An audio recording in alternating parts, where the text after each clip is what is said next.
చాలా ముఖ్యమైన సమస్య మీద మీరు స్పందించినటువంటి విధానం నాకు చాలా బాగా అనిపించింది. ఇది తప్పనిసరిగా ఇదంటే మామూలుగా రాజకీయాల్లో ఉన్నవాళ్ళు పెద్ద పెద్దవాళ్ళు రాజకీయంగా అనుభవిస్తున్న వాళ్ళు లేవనెత్తాల్సిన విషయాన్ని మిమ్మల్ని చూసి ఈ ఊరిలో ఉన్నటువంటి పెద్దవాళ్ళంతా నేర్చుకోవాలి. చిన్న బిడ్డలు వచ్చి ఇంత కీలకమైన అంశాన్ని మాట్లాడుతూ ఉన్నారు, ఎమ్మెల్యే దగ్గర కూర్చొని రోడ్డు మీద మాట్లాడుతూ ఉన్నారు.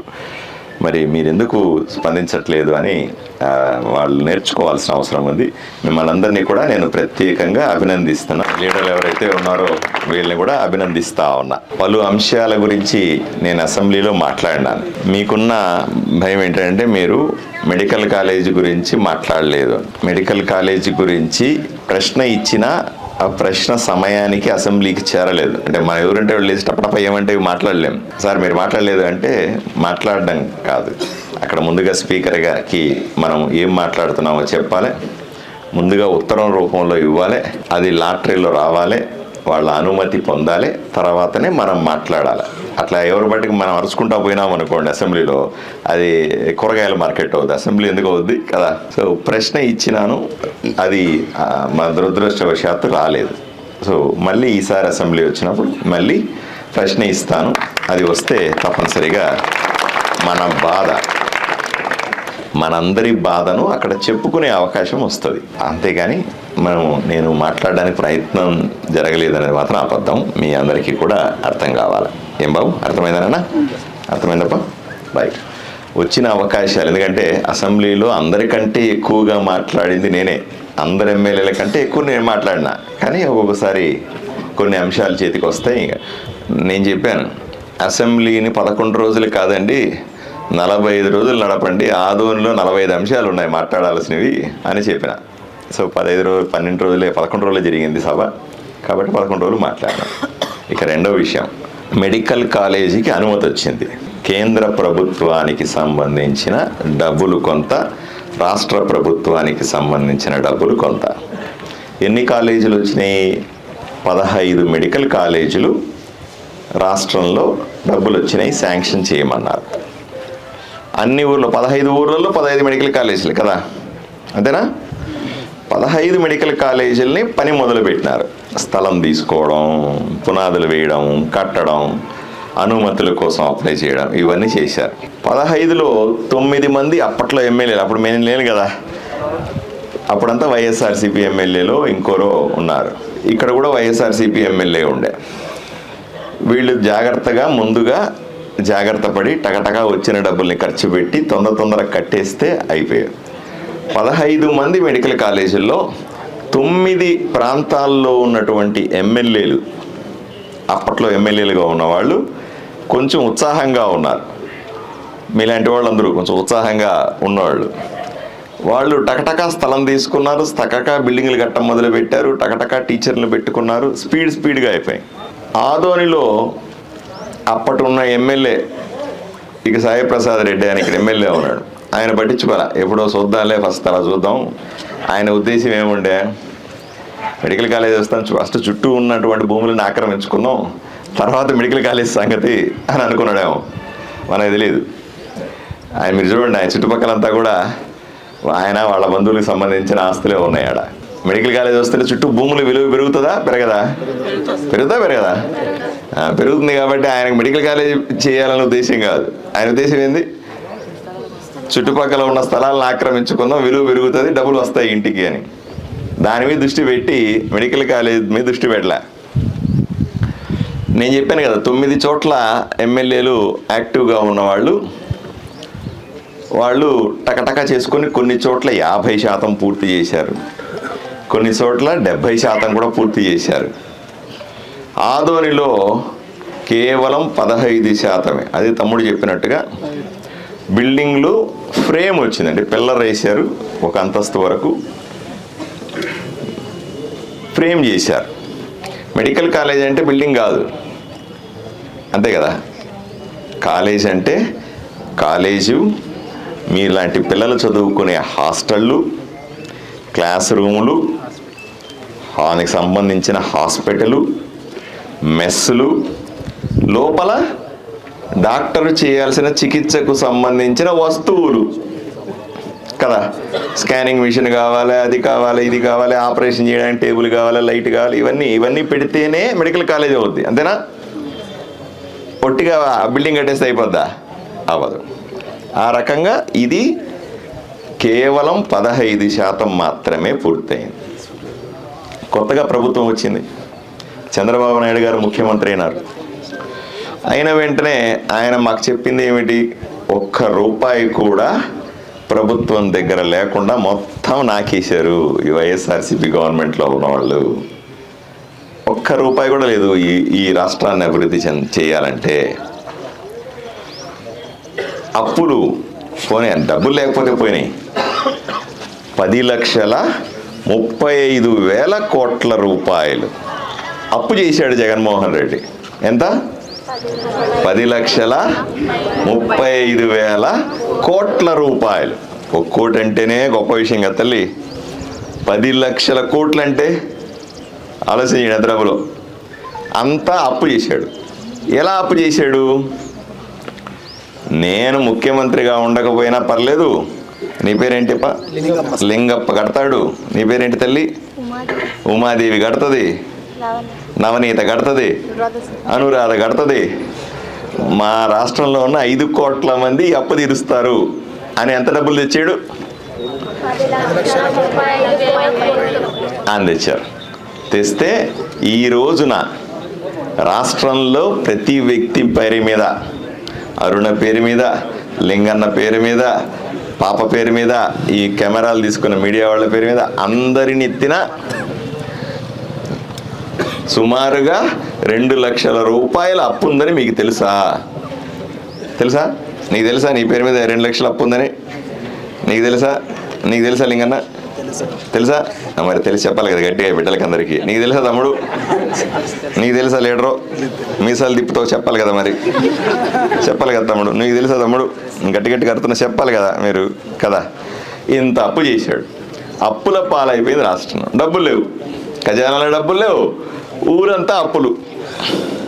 అర్థమైనా? మెడికల్ కాలేజీలు సగానికి ఆగిపోయినాయి. ఇట్లాంటివే ఇంకా చాలా అయినాయి. జగన్మోహన్ రెడ్డి డబ్బులు ఏం చేసినాడో ఎవరికి తెలిసి రావట్లేదు. అదే కదా ఎత్తుక్కుంటున్నాం, ఏం చేసినాడు తెచ్చిన డబ్బులన్నీ అని ఎత్తుక్కుంటున్నాం. యాడికాడు తినేసినాడు. ఇప్పుడు ప్రభుత్వం మెడికల్ కాలేజీ పూర్తి చేయాలి. మెడికల్ కాలేజీ పూర్తి చేయకపోతే మనలాంటి బిడ్డలందరూ కూడా ఇబ్బంది పడతారు. అందువల్ల మెడికల్ కాలేజీ పూర్తి చేయాలని చర్చకు వచ్చింది. వచ్చినప్పుడు ముఖ్యమంత్రి గారు మంత్రులందరూ కూర్చొని ఎలా చేద్దాం ఈ మెడికల్ కాలేజీలని అనే అడిగారు. అడిగినప్పుడు ఒక పాలసీ తీసుకున్నారు. డబ్బులు లేవు జోబిలో. 15 మెడికల్ కాలేజీలు 15 ఆపేస్తే కూడా రాష్ట్రానికి నష్టం. మనం ఎట్లా ఊరి గురించి ఆలోచన చేస్తున్నామో ముఖ్యమంత్రి రాష్ట్రం గురించి ఆలోచన చేయాలి కదా. అందువల్ల రాష్ట్రానికి నష్టం. ఎన్ని మెడికల్ కాలేజీలు పూర్తి చేయగలము అని అంచనాకు వచ్చారు. వాళ్ళు 25% కంటే ఎక్కువ పూర్తయినటువంటి మెడికల్ కాలేజీలని మొదటి దశలో పూర్తి చేస్తాం. ఆ మాత్రకు డబ్బులు ఏడవ సర్దం. 25% కంటే తక్కువగా ఉన్న మెడికల్ కాలేజీలని రెండవ దశలో చేద్దాం అని అన్నారు. సో 15లో 9 మెడికల్ కాలేజీలు 25% కంటే ఎక్కువగా పూర్తయినాయి. ఏమా 5 మెడికల్ కాలేజీలు 25% కంటే తక్కువ పూర్తయినాయి. ఇప్పుడు ఆదోని 25% కంటే తక్కువగా పూర్తయిన జాబితాలో ఉంది. ఓకే, ఈ పాపం ఎవరిది? అప్పుడున్న ఎమ్మెల్యేది, వైఎస్ఆర్సీపీ ప్రభుత్వానిది. పట్టించుకోకుండా భూముల కబ్జాల మీద ఫోకస్ పెట్టిన ధ్యాస ఎమ్మెల్యేకి దీని మీద లేకుండా. మరి ఆయనతో కూర్చున్న ఎమ్మెల్యేలందరూ కూడా 50% పూర్తి చేశారు, 70% పూర్తి చేశారు కదా. మెడికల్ కాలేజీ ఈరోజు మనం చేయలేకపోతున్న పాపం అక్షరాల ఈ సాయి ప్రసాద్ రెడ్డి అనే దుర్మార్గమైన ఎమ్మెల్యేదనే విషయాన్ని మీకు లెక్కలతో సహా చెప్తా ఉన్నా. రెండవది, ఆ 9 మెడికల్ కాలేజీ తొందరగా పూర్తి అయిపోతాయి. అవి ఈ సంవత్సరం మొదటి దశ అంటే ఈ సంవత్సరం పూర్తి చేయాలి. అంటే 2025 అంటే 24 కదా, 25లో పూర్తి చేసేయాలి. 9 కాలేజీలు అయిన తర్వాత మిగతా కొంత డబ్బులు వస్తాయి కదా ఆడాడా సర్దుకుంటే. అప్పుడు రెండవ దశలో మిగిలిన 5 మెడికల్ కాలేజీలు, కొత్తగా వచ్చే ఇంకేదైనా మెడికల్ కాలేజీలని ఆదోనితో సహా పూర్తి చేయాలనే కోరిక. అందువల్ల కొంత టైం పడుతుంది. ఇంతలో తమ్ముడు అన్నాడు, మేము అసలు ప్రభుత్వ దాంట్లోనే చెయ్యాలా, ఇంకొక పీపీపీ మార్గాల్ని మేము ఒప్పుకోము అనే వాదన ఒకటి ఉంది. సాధారణంగా కమ్యూనిస్టుల ఆలోచన విధానం అలా ఉంటుంది. సాధారణంగా మనం గౌరవం విత్ డ్యూ రెస్పెక్ట్, వాళ్ళనేమి నేనేమి చించపరచను, వాళ్ళ విధానం వాళ్ళది, ఇంకొకరి విధానం ఇంకొకరిది. కమ్యూనిస్టులు ఏంటి, ఎట్టి పరిస్థితుల్లో అన్నీ ప్రభుత్వం దృష్టిలోనే జరగాల, ప్రభుత్వమే పెట్టాలా, ప్రభుత్వమే చేయాలి. పీపీపీ మోడల్ అంటే ఒకటి చెప్తాను చూడండి. హలో ఇప్పుడు మనము రోడ్లో వెళ్తుంటాం, హైవేలో మనం పోతూ ఉంటాం కదా, టోల్ గేట్ వస్తుంది. టోల్ గేట్ ఎందుకు వస్తుంది? డబ్బులు కట్టండి అంటాడు. డబ్బులు కట్టాలా లేదా? కడతాం కదా. ఏమిటది? ఆ రోడ్డు ప్రభుత్వం వేసింది కాదు.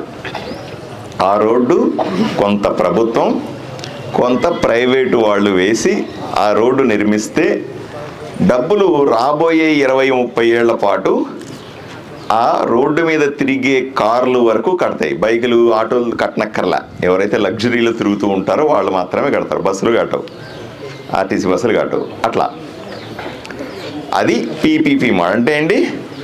పబ్లిక్ ప్రైవేట్ పార్ట్నర్షిప్తో జరిగే కార్యక్రమం. దానికి అలా ఇప్పుడు ఉదాహరణ మనం అనుకున్నాం అనుకోండి, లేదు ప్రభుత్వమే రోడ్డు వేయాలా, ప్రభుత్వమే రోడ్డు వేయాలా అంటే ఇంత మంచి రోడ్లు వచ్చేవా? పీపీ మోడల్లో ప్రభుత్వాలు తీసుకున్నాయి కాబట్టి అంత మంచి రోడ్లు వచ్చినాయి. మన తమ్ముళ్ళు, కమ్యూనిస్టు తమ్ముళ్ళు ఉన్నారు కదా, వాళ్ళ మీద గౌరవంతో చెప్తున్నా. కమ్యూనిస్ట్ తమ్ముళ్ళు ఏం చెప్తారు? అబ్బే అసలు రోడ్డు అంటే ప్రభుత్వం వేయాలా, టోల్ గేటే ఉండదు, అది ఉండదు, ఇది ఉండదు అంటారు. ఎక్కడి నుంచి వస్తాయి? ప్రభుత్వం దగ్గర డబ్బులు లేకపోతే ఆ రోడ్లు వచ్చేవి కాదు. ఇక్కడి నుంచి కర్నూలు పోయడానికి 3 గంటలు 2.5 గంటలు పోతున్నాం మనం. మామూలుగా అయితే మా రోడ్డు లేకపోతే 5 గంటలు పడుతుంది. అక్కడి నుంచి హైదరాబాద్కి పోవాలంటే 7 గంటలు పడుతుంది. సో రోడ్లు ఏర్పడితే తప్ప, లేదా మెడికల్ కాలేజీలు ఏర్పడితే తప్ప ప్రభుత్వం నుంచి ప్రజలకు సేవలు రావు. అర్థమైనా? ఇది కూడా మనం క్లియర్గా ఉన్నాం. సో ప్రభుత్వం ఇప్పటికీ కూడా ఎటువంటి నిర్ణయం తీసుకోలేదు తమ్ముళ్ళు. రకరకాల ఆలోచనలు చేస్తుంది. ప్రభుత్వానికి ప్రయారిటీ ఏమిటి? అన్ని మెడికల్ కాలేజీలని పూర్తి చేయాల. ఇంకోవైపు చూస్తే ఖజానా ఖాళీ అయింది, ₹1 డబ్బులు లేవు. మళ్ళీ ఇంకొక మోడల్ ఏంటి? ఇప్పుడు రోడ్లు వేసిన మోడల్ లాగా హైవేలు నిర్మించాం కదా మోడలు. ఎయిర్పోర్ట్కి వెళ్తే డబ్బులు కట్టాలా, టికెట్ రైల్వే స్టేషన్కి వెళ్ళామనుకో ప్లాట్ఫామ్ టికెట్ కొనాలి మనం. ఏమయ్యా వదిలిపెట్టి వస్తానా అంటే ఒప్పుకుంటాడా? ఎందుకు ప్లాట్ఫామ్ టికెట్ కొనాలా? ఒక్కొక్కసారి దాంట్లో కూడా ప్రైవేటు భాగస్వామ్యం ఉంటుంది కాబట్టి అటువంటి టికెట్లు, ఎంట్రీ ఫీజులు ఇవన్నీ ఉంటాయి. ప్రభుత్వానికి ఇప్పుడు 2-3 రకాల ఆలోచనలు ఉన్నాయి. డబ్బులు వస్తే వెంటనే రాష్ట్ర ప్రభుత్వం నేరుగా పూర్తి చేసేయాల. డబ్బులు సమకూరని సందర్భంలో ఇంకేదైనా మోడల్ ఉందా, ప్రభుత్వ ప్రైవేటు భాగస్వామ్యం ఉందా అనే ఆలోచన కూడా చెయ్యాల. అన్ని రకాల ఆలోచన చేయడం కరెక్టా? అసలు ఆలోచన చేయకపోవడమా కరెక్టా? ఆలోచన చేయాలి కదా. ఏం తమ్ముడు, చేయాలన్నా వద్దా? ఏం తమ్ముడు, చేయాలన్నా వద్దా? చేయాలి కదా. అన్ని రకాలుగా ఆలోచన చేస్తూ ఉంది. ఎటువంటి నిర్ణయం ఇంకా వెలువడలేదు. వచ్చినప్పుడు మళ్ళీ ఒకసారి మిమ్మల్ని అందరినీ పిలిచి మాట్లాడతాను, సరేనా?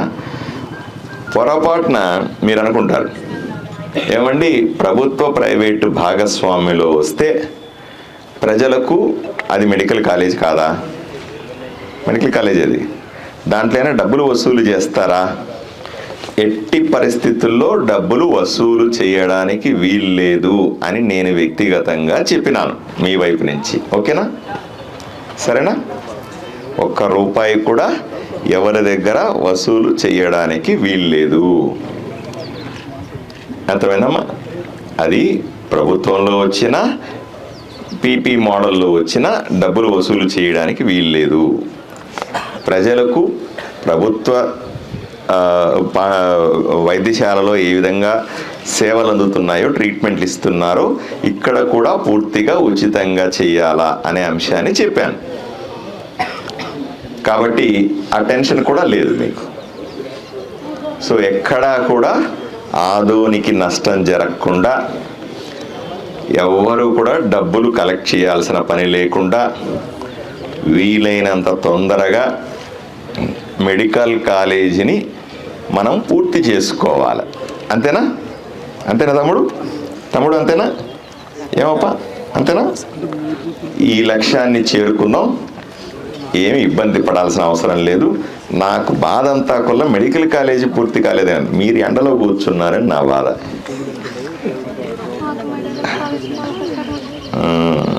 నాకు వద్ద మెడికల్ కాలేజ్ ఒక్కదని. ఊర్లో 2,50,000 మంది ఉన్నారు, అందరికీ మెడికల్ కాలేజ్ కావాలి. అది మన హక్కు. సరేనా? దాన్ని సాధించుకుంటా నేనున్నాను. టెన్షన్ పడకండి, ధైర్యంగా ఉండండి. మీకంటే ఎక్కువగా పోట్లాడేవాడిని నేను, మీకంటే గట్టిగా పోట్లాడేవాడిని నేను, మీకంటే బాగా చెప్పగలిగిన వాడిని నేను. మంత్రిని, ముఖ్యమంత్రుల్ని నేను కన్విన్స్ చేసుకోగలిగిన కెపాసిటీ ఉన్నవాడిని నేను. కాబట్టి ధైర్యంగా ఉండాల్సిందిగా మీకందరికీ కూడా విజ్ఞప్తి చేస్తున్నాను. ఏం తమ్ముడు, ఇంకేదైనా అనుమానాలు ఉంటే కూడా చెప్పండి, నేను నివృత్తి చేస్తాను. ఎట్టి పరిస్థితుల్లో కూడా మన ఫస్ట్ ప్రయారిటీ ప్రభుత్వ ఆధీనంలోనే మెడికల్ కాలేజీని పూర్తి చేయడం మొదటి ఆప్షన్ మనకి. రైట్? ఆ ఆప్షన్ గురించే గట్టిగా మాట్లాడదాం. అది కాని సందర్భంలో రెండవ ఆప్షన్ పీపీ మోడల్.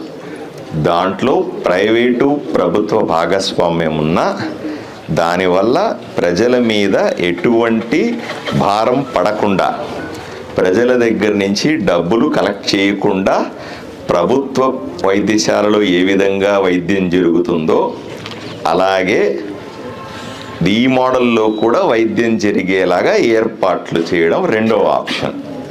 రెండింటికి నేనున్నాను. ఓకే, ధైర్యంగా ఉంటారా? ఏనా? Okay, thank you.